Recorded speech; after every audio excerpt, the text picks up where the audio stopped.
escritas, e algumas pessoas que estavam passando por situação difícil por ter perdido um ente querido. Sim. E ainda não estava conseguindo, né, apesar do tempo, segundo informações de alguns, já tinha uma me parece, o professor deve se lembrar, tinha mais de anos, e mesmo assim ela continuava ainda naquele luto. Sim. Que parecia não ter fim. Sim, exatamente. Hoje nós vamos falar também sobre o luto crônico, né? Eu vou falar daqui a pouquinho. E, evidentemente, a primeira participação nossa da semana passada foi de um senhor, com a qual nós nos solidarizamos, é claro, assim como a participação de uma senhora. Mas esse senhor tinha perdido a esposa há pouco tempo, né? E, evidentemente, que ele ainda estava naquela fase muito inicial das dificuldades de aceitação, né? Até em virtude do longo tempo de convivência com a esposa, e todas as particularidades que fazem parte de uma longa convivência que, de repente, quando a perda se manifesta, né, através da morte, gera uma dificuldade muito grande, principalmente na faixa etária dos idosos, né, do recomeço, das dificuldades de recomeçar, de reconhecer a morte como uma possibilidade e, ao mesmo tempo, enxergar perspectivas a partir daquela perda tão sofrida no momento da vida, onde, naturalmente, nós temos algumas fragilidades que são próprias daquela faixa etária, né? E que são mais intensas do que, por exemplo, nas faixas etárias anteriores, né? Na adolescência, na juventude ou mesmo na fase adulta, né? Muito bem. Eu queria fazer algumas considerações que são importantes e eu vou entrar nessa questão que você disse, no residual da semana passada, mas é importante que a gente considere algumas questões que são, elas contribuem para a nossa compreensão dessas dimensões que fazem parte do viver e do morrer. Entre elas, que a gente pode entender, por exemplo, que há décadas atrás, né, esse morrer, o morrer era muito concentrado na parada do funcionamento do coração, por exemplo, né? E as pessoas geralmente morriam com muita frequência em casa, né? Hoje em dia, houve uma transformação nos últimos anos muito grande, até com a evolução da tecnologia, a evolução das possibilidades da ciência. As pessoas, hoje a morte, existe com muita frequência a morte encefálica, né? Ou seja, a morte já não é mais quando o coração para de bater, mas quando o cérebro para de funcionar, né? Existe um novo conceito. Existe toda uma sobrevida, mesmo que artificial, né, mantida pelas máquinas.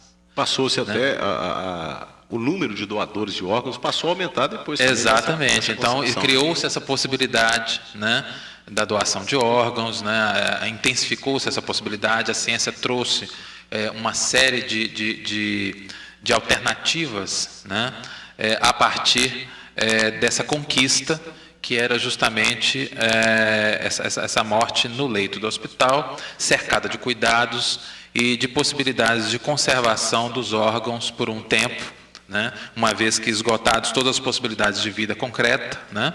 Mas mantivesse o funcionamento corporal já cercado de uma certeza da morte encefálica, né? Que é a morte definitiva, né? Mas para que outras pessoas pudessem conseguir uma perspectiva de vida através do transplante, né? Com isso, duas possibilidades aí surgem. A do transplante, que é um outro desafio, que é o desafio da abordagem da família, a abordagem psicológica, né? Há tempo da família se conscientizar e abrir essa possibilidade de doação de órgãos, né? E isso é um momento muito difícil, extremamente delicado, e, ao mesmo tempo, trouxe a morte para o espaço médico, né? A morte deixou de ocorrer frequentemente em casa, né?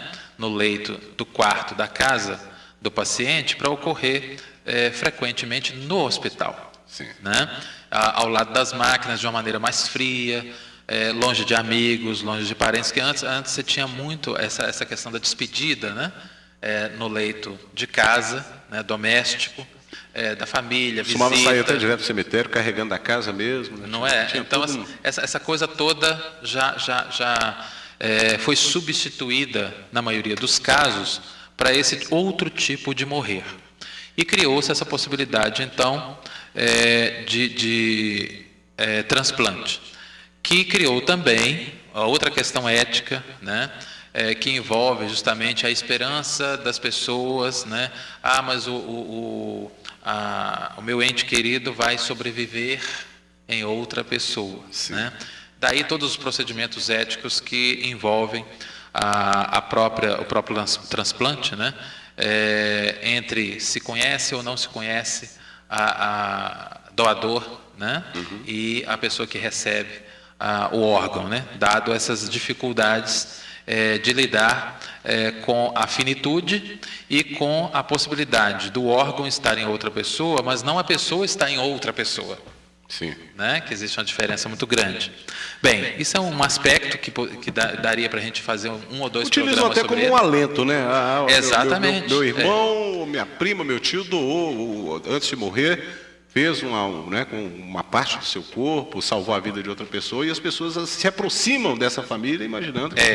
E aí também reside todas as dificuldades e riscos, né? Até que ponto essa doação, quando o doador, a família do doador e quem recebe se conhecem, é positivo ou não? Existe uma discussão ética imensa a respeito disso, e que num momento mais oportuno, num outro programa, a gente pode vir a discutir estas questões, né? Mas eu queria só levantar essa possibilidade para as pessoas entenderem como é que isso também faz parte de outra dimensão desse viver e desse morrer, né? No mundo de hoje. E isso, evidentemente, que o próprio médico, né, ele acaba, e a própria equipe de saúde acabam imersos num outro cenário de morrer e de viver, né? Por isso daí aquelas questões que eu abordei nos programas passados, da importância de se colocar esse assunto de uma maneira bem clara, e as universidades vêm sendo sensibilizadas para isso, e vêm estando cada dia mais alertas para esse fato, e vêm introduzindo, né, este assunto de uma maneira profunda, clara, responsável nos cursos de formação de profissionais da área de saúde, dado o impacto que isso provoca no dia a dia desses profissionais, né? Porque eles lidam com essa possibilidade, eles sempre lidaram com a perspectiva de salvar vidas, mas nesse processo de salvar vidas, a possibilidade de perdê-las também existe, né? E lidar com essa dor, né? Com essa derrota, né, entre aspas, é muito difícil para quem precisa, logo em seguida, lidar com emergências e possibilidades também iguais logo em seguida, muitas vezes até em larga escala, dependendo do que esteja acontecendo, de como que aconteça, né? Então, acho que é importante a gente colocar essas questões. E lembrar também, só para que a gente entenda, né, que mais de 70%, segundo os levantamentos, né, das mortes são acontecimentos hospitalares. Olha só a importância desse assunto ser colocado, né, as emoções que cercam esse assunto serem colocadas abertamente pela equipe de saúde, né?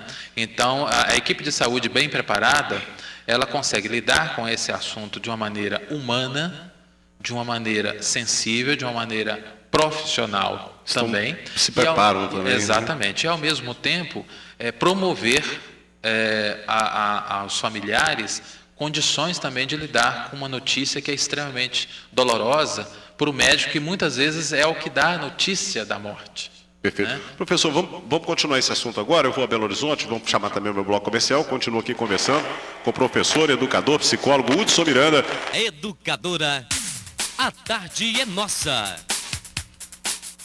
Roberto Nogueira. Legal, estou de volta, 4h27, a gente continua aqui com o professor Hudson Miranda, vamos juntos até as 4h55.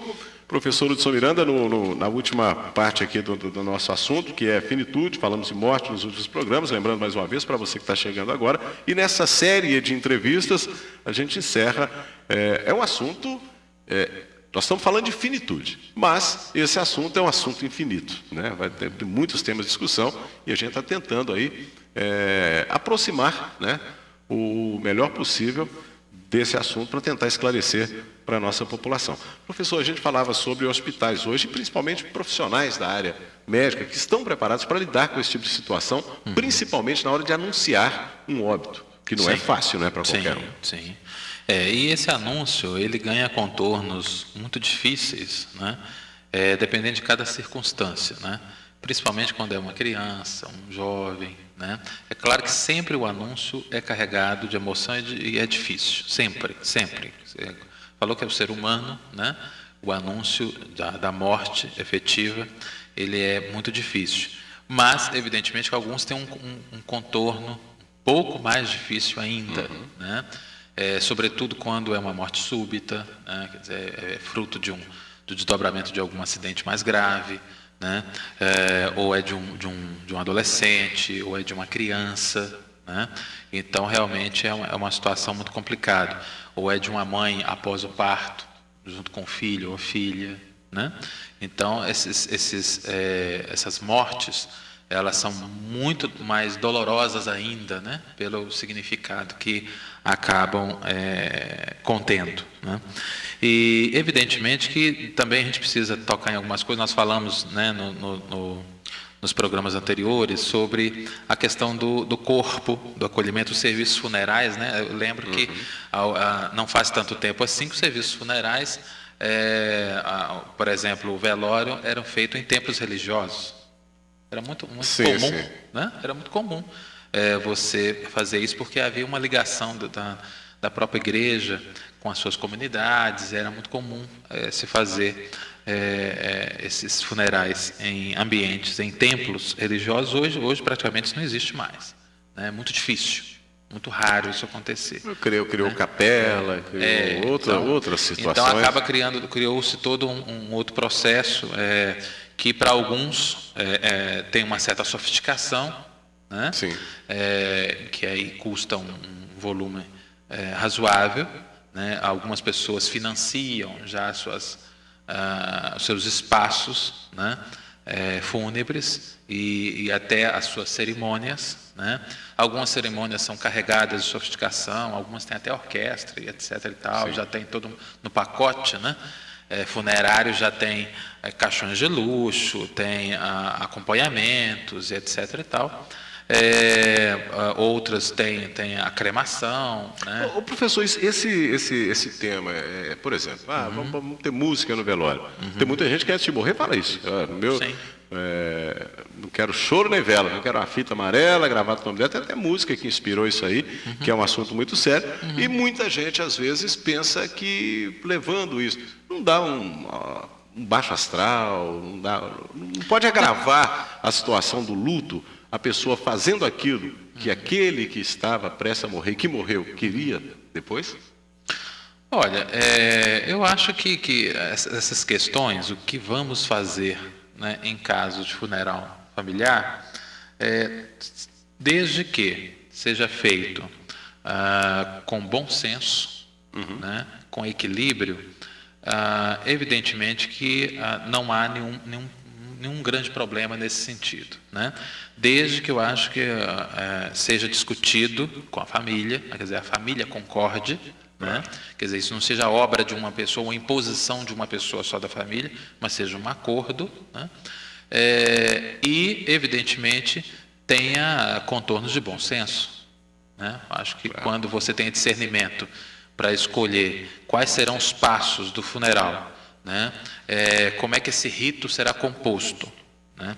E esse rito, ele estimule o respeito, a homenagem, mas dentro de limites aceitáveis, né?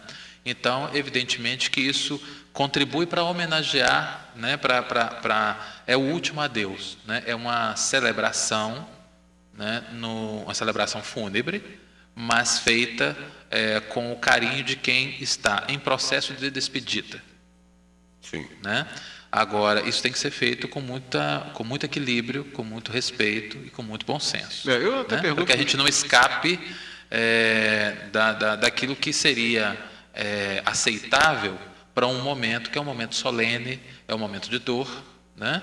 E é um momento que exige respeito não só ao corpo que se refere a uma existência, mas também a todos os familiares que estão ali, as pessoas que compartilham do mesmo carinho daquela pessoa que se foi, né?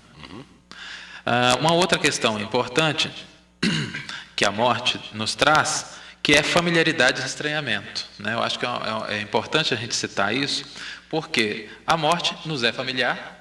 Quer dizer, desde criança a gente... Desde que o mundo é mundo. Desde que o mundo é mundo, desde que você se reconhece, né? Como indivíduo, como pessoa, você acaba tendo a oportunidade também de reconhecer a possibilidade de morte, né? Mas há, ao mesmo tempo, um certo estranhamento. E é importante que a morte acaba representando um vazio nisso tudo, mas a morte não nos traz nenhuma experiência válida, isso é importante a gente refletir, nenhuma experiência válida para enfrentarmos outra morte. Cada morte é muito peculiar, é única, é bem particular. Então, cada perda, né, ela é inconsolável. Então é importante a gente entender isso, porque às vezes a gente tem aquela sensação de que o fato de alguém ter passado já por esta experiência já o coloca em condições, né, de ter um certo equilíbrio, uma tranquilidade, caso ocorra novamente na família esse episódio, né? E na realidade não é bem assim, porque cada morte é carregada de um significado muito especial, muito particular e de uma dor que não se dimensiona, né? Outro aspecto associado a essa questão do estranhamento, embora haja familiaridade, porque é importante a gente ressaltar essa questão, porque todos os outros aspectos da nossa vida, a familiaridade nos traz experiência, né? E nos traz a experiência do enfrentamento da situação, menos a morte. A morte é um dos únicos elementos que compõe a nossa existência, que o fato de nós termos experienciado a perda não nos torna capaz de experienciar outra perda com maior tranquilidade em função da experiência. Então, agrava, né? Porque normalmente... Às vezes, sim. Interessante. Quando a gente perde um ente querido, por exemplo, né, até no momento de muita dor, a gente conta com o quê? Com a colaboração dos amigos. E quando você vê... Isso é um fato. Quando você vê os amigos do lado, quando você olha para um lado, olha para o outro, vê pessoas te abraçando, te amparando, sim, te dando aquela força, isso ajuda e muito ajuda, sim. Sem dúvida. E alguns que vão dar uma força, eu sinceramente eu não sei o que falar nesse momento, por isso eu não falo nada, eu chego, abraço e não tem palavras, não sei o que falar. Mas outros chegam, olha, eu já passei por isso, entendeu? Tenho uma experiência, e é uma experiência, vai passar, né? Como se fosse uma dor de cabeça, como se fosse uma dor de estômago e por aí afora. Sim. E não é, a verdade... Não, com certeza não. A morte, ela traz dois sentimentos também muito interessantes, que é o desamparo, né? E o despreparo. Então nós estamos, a morte ela traz a sensação de completo desamparo, né? E de um despreparo imenso. Nós não somos preparados para a morte e nos sentimos desamparados, né? E é interessante que ao lado disso é sempre como algo brutal. A morte nunca é suave. A morte sempre é brutal. É uma retirada de cena, né? E é uma retirada como se parte de nós estivesse indo. Independe da maneira com que ela aconteça, independe da idade, do tempo. Não importa, né? Evidentemente, né, que a sua reação se diferencia, mas isso não quer dizer que a dor é diferenciada. Depende muito das circunstâncias, de quem é atingido, etc. e tal, mas a morte sempre é brutal e sempre nos traz essa questão do desamparo e do despreparo. E a gente revive, outra coisa que é importante, Roberto, é que a gente revive todas as nossas perdas no momento que a gente se vê diante dessa perda. Outras perdas vêm à tona. Passa uma novela na cabeça, um exatamente, filme exatamente. Nós fazemos uma viagem, né, a todas as nossas perdas, né? Nós revivemos de alguma forma essas perdas. Então há uma amplificação dessa dor, né, na medida que a gente revive as demais perdas diante de uma perda atual. Eu queria só, interrompendo rapidamente, sobre ainda, claro, sempre dentro do assunto, na maioria das vezes, ou em algumas circunstâncias, que a pessoa tem um ente querido sofrendo numa cama de hospital, Sim. uma doença que o médico, às vezes, né, o pessoal fala, desenganado pelos médicos, porque onde a medicina podia ir, ela foi, e Sim. cria-se uma expectativa da fé, da oração, né, da crença, que ela é muito importante. Quando a gente crê, a gente acredita, né, eu acho que ameniza muita coisa quando você acredita.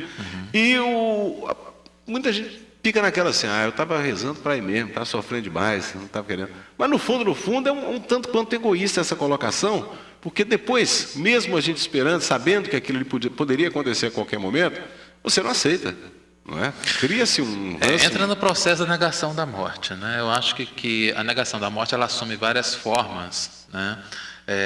Desde quando nós tentamos a todo custo, mesmo reconhecido que acabaram-se os recursos, eu parto então para o sagrado, né? Para me apegar a algo que não há mais como comprovar fisicamente, né? Tecnicamente, mas que poderia vir em meu socorro ou em socorro de quem eu amo, né?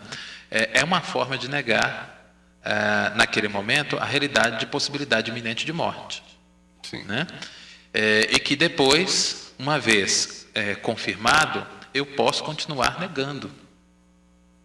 Então, a negação da morte, ela é um obstáculo extremamente importante ao luto antecipatório e ao próprio luto.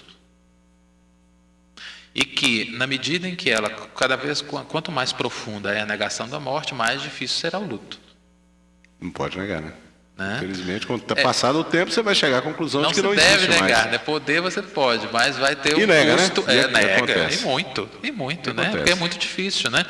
fato, né? Ninguém planeja negar a morte, né? Fato. Essas reações não são planejadas, elas ocorrem de acordo com a minha relação com a vida, a minha relação com as perdas. Inclusive, quando a gente fala da questão da morte, Roberto,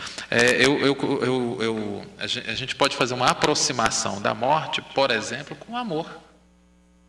E como Né? seria? Essas reações, né? Porque essa relação do estranhamento, da familiaridade, dos despreparados, né? Do desamparo e do despreparo também acontece no amor. Não é verdade? Então, e o amor, né? E a própria morte são elementos fortíssimos e importantes na manutenção do sentido da vida para nós. Sequência daquilo. Né? Então, essa aproximação de comportamento entre morte e amor, ela é inevitável quando a gente faz essa analogia, né? Quando a gente faz essa análise de como é que nós lidamos com as possibilidades de construção desse amor e de término, de reconstrução, de continuidade. Né? Nós fazemos isso com a morte real, né? Com a finitude concreta. A relação nossa com o amor é bem parecida. Outro interessante dentro disso aí é que é o seguinte, quando se perde alguém, e normalmente se diz o seguinte, eu não quero ir lá ver, Sim. eu não quero acompanhar, eu não quero participar, eu quero sofrer à distância. Vai sofrer à distância. O fato disso ocorrer com o passar dos anos, a pessoa não foi. Sim. Ela foi àquele lugar 5, 6, 7 anos. Pode acontecer dessa pessoa que não participou desse momento, perguntar pela pessoa e esquecer que ela já não existe mais?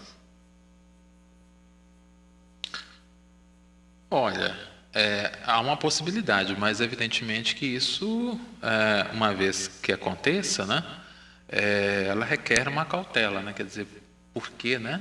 Uma vez que ela sabe que ela morreu, né? Então esse ato, esse deslize, digamos assim, De não nem de chegar memória, próximo. né?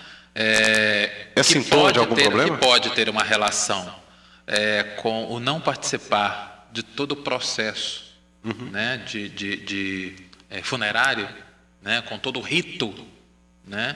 Vendo ali funerário, concretamente. exatamente. Esse distanciamento radical pode, às vezes, né? Mas isso é uma coisa muito rara, e que merece, evidentemente, caso ocorra, cautela, né, e observação, né? Se isso ocorre novamente, se foi só um deslize, qual o significado que isso pode ter para aquela pessoa, né? Sim. São eventos muito raros, mas que merecem atenção, uma vez que a pessoa foi comunicada do que ocorreu, ela sofreu, mesmo à distância, mas sofreu o processo, né? Passou pelo processo de luto ou está passando, quer dizer, e uma vez que foi comunicado, essa inscrição, né, essa colocação desse dado, né, essa recepção dessa informação, ela não pode ser apagada, né?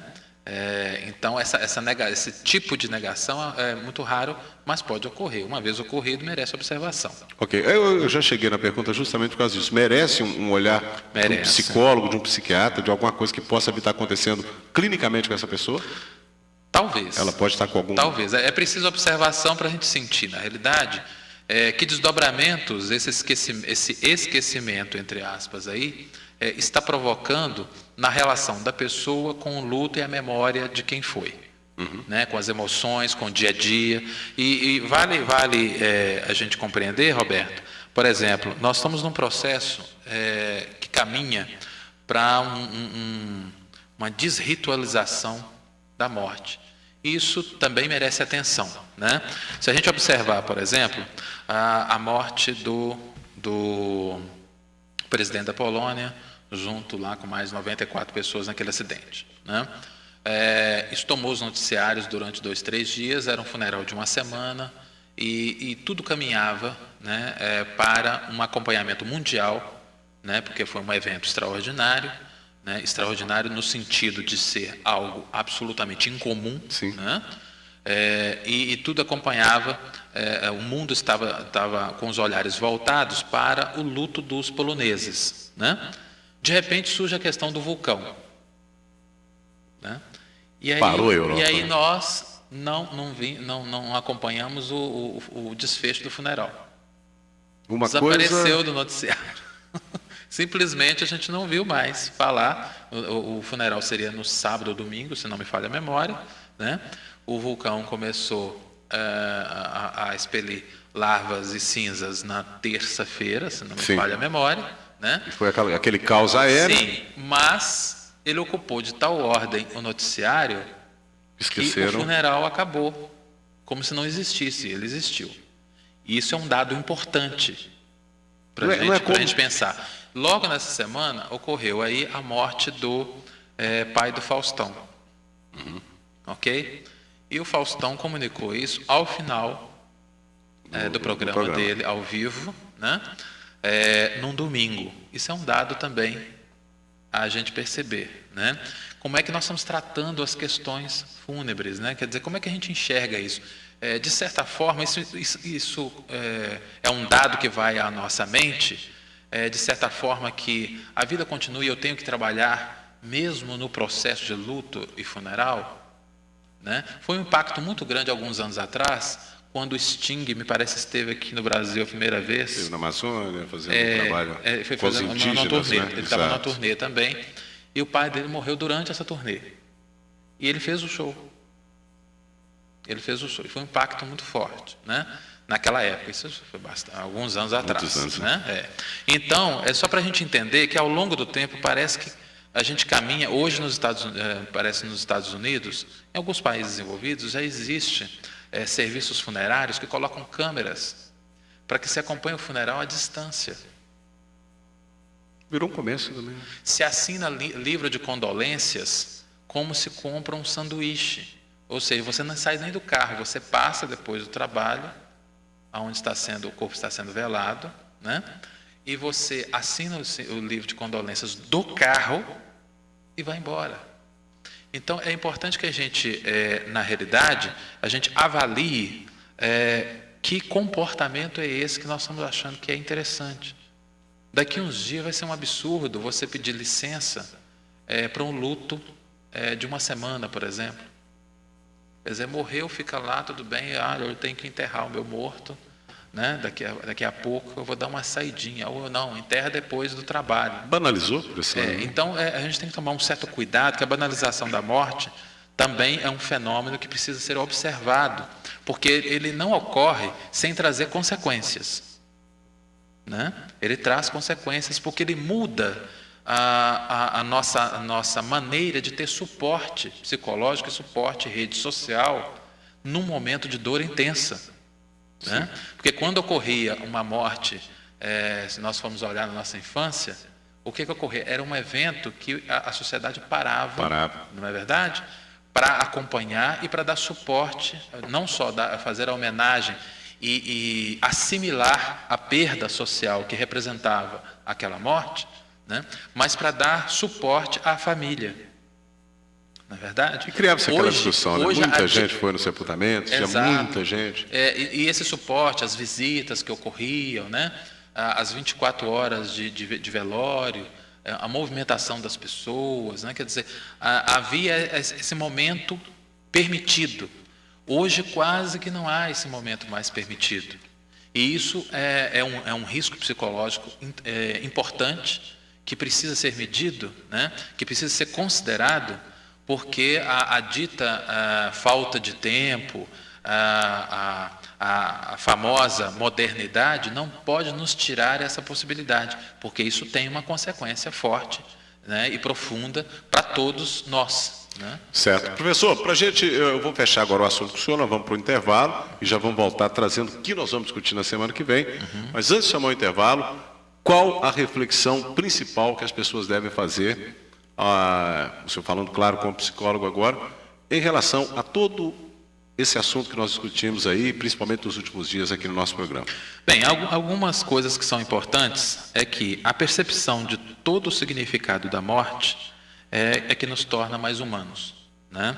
Isso significa dizer, Roberto, que quanto mais nós acreditamos na morte e a reconhecemos, né, a percebemos, né, nossa existência se torna mais humana, né? Nós nos aproximamos de perceber as nossas fragilidades e as nossas possibilidades, né? Então, quando alguém próximo morre, e não precisa ser da família, mas que seja alguém que tem um significado importante para nós, é a partir daí que nós, algo, né, como se a ficha caísse, e nós possamos a partir daí reconhecer o quanto somos humanos, o quanto somos frágeis. E isso também reflete, de acordo com o significado dos acontecimentos que propiciaram aquele falecimento, também nos alerta para uma série de questões que porventura a gente tenha negligenciado. Isso é uma questão importante, né, que no momento mais oportuno a gente pode explorar. Outra coisa é que nem morte nem vida são soberanos, devem ser soberanos, né? Na verdade, o que deve ser soberano é a nossa relação com a nossa existência, né? Porque quando nós temos a vida como soberano, nós negligenciamos a morte, né? Nós partimos para uma atitude de viver de uma maneira irresponsável, porque nós elegemos então, como eu vou morrer mesmo, né? Eu elejo então a vida como soberana. Então, como a vida é soberana, eu posso fazer o que for, porque de qualquer maneira eu não vou morrer. O que não significa que a gente tem que fazer tudo enquanto é Exatamente. Besteira, né? Então eu começo aí a negligenciar a minha própria vida, porque eu elejo essa vida como soberana, total. O fato de saber que eu vou morrer, que todo mundo vai morrer, não significa que eu tenho que antecipar esse sofrimento para mim e para outros. Então, aí eu parto para os exageros, né? Eu vou beber até cair, né? Eu vou andar na velocidade que eu quero, né? Eu vou fazer o que eu quiser mesmo, né? O que me dá prazer, porque a vida é muito curta. Serve de alerta para a juventude. A gente já ouviu isso de alguma maneira. Hoje a gente está ouvindo isso até de adultos. Sim. Né? A vida é muito curta. Com 60 eu escuto então, falar, poxa, a vida está passando tão depressa, o cara está com 70. Então eu tenho que fazer tudo que eu tenho que fazer mesmo, né? Mas esse fazer tudo que tem que fazer traz dentro dessa fala alguns riscos que poderiam ser evitados, alguns excessos que não precisavam ser cometidos, né? E quando eu coloco a morte como soberana, eu passo a ter medo de tudo também, né? Eu passo a achar que ficar dentro de casa, né, dentro de um casulo, dentro de uma redoma, evitará a minha morte. Mas esse assunto você não vai falar agora não. Pois esse é nosso assunto da esse semana nosso que assunto da vem. outra semana, né? Então essas questões são importantes, né, para a gente entender e, inclusive, contribuem, à medida que a gente reflete sobre essas questões, isso contribui muito para o nosso suporte social para alguém que esteja em processo de luto, né? O luto, o que é? O luto é uma capacidade de reconhecer e conviver com a realidade. Esse é o X da questão. É o X da questão. O luto é essa capacidade. Eu preciso reconhecer. E qual será a minha capacidade de conviver com essa realidade? Existem pessoas que, como não entram em todos aqueles processos que nós já discutimos nos outros programas, de dificuldade de reconhecer a realidade, eles nunca vão conviver com a nova realidade. Por isso existem pessoas que nunca se recuperaram da perda, né? E a gente tem casos célebres, né, disso aí. O próprio Carlos Drummond de Andrade, quando perdeu a filha, pouco mais de uma semana depois ele foi. Né? Quer dizer, o casal Caymmi, a gente pode citar como outro exemplo, né?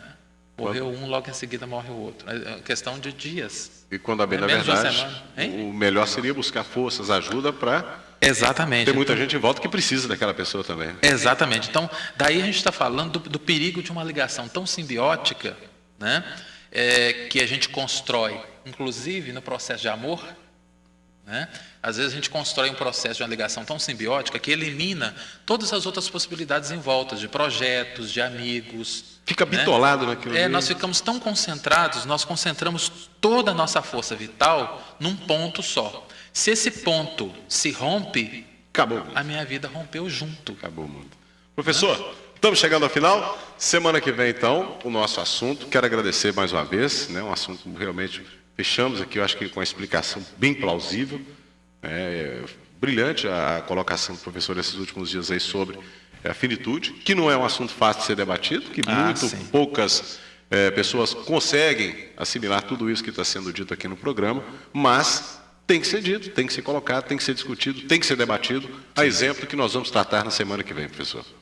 Sim, na semana que vem nós vamos tratar sobre as várias formas de medo e as pessoas vão se surpreender como esse medo faz parte, os vários medos, né, compõem um cardápio de medos que nós consumimos todos os dias.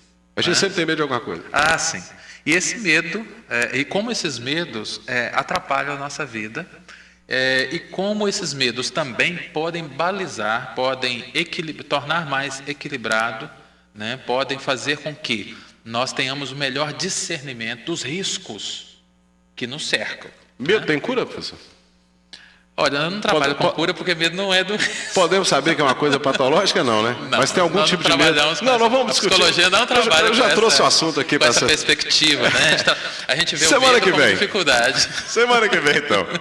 Eu já levantei essa bola aqui para a gente já começar a discutir esse assunto, que vai ser muito legal na semana que vem e para a alegria, claro, das pessoas aí que estão curtindo o nosso programa com a participação do professor. E só para encerrar, porque agora nós estamos encerrando Sim, mesmo, estamos né? fechando o programa.